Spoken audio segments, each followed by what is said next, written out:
Okay, saam met ons is die hoofafrigter van FNB Kudu, Sean White.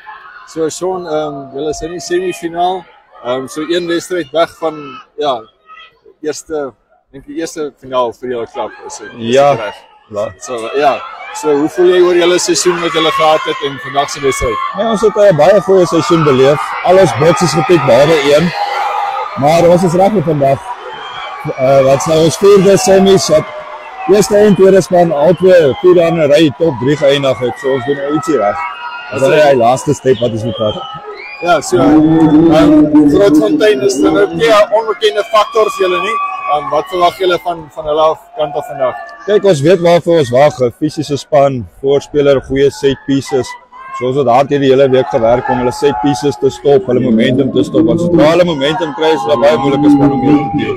Okay, so julle ondersteuners is vandag hierso met al julle spanne. Hulle is hierso, ja. Julle tweede span wat reeds deur is na die finaal toe en so. Miskien 'n woord vir julle ondersteuners. Nee, ek wil net baie dankie sê vir ons ondersteuners. Jy het gesien die eerste game was 11 uur, hulle het al klaar hier kom uitpak. En teen die tyd wanneer die eerste span speel, sal hierdie hele kant blou wees. Dit sal bietjie nou warm word. As hy baie dankie.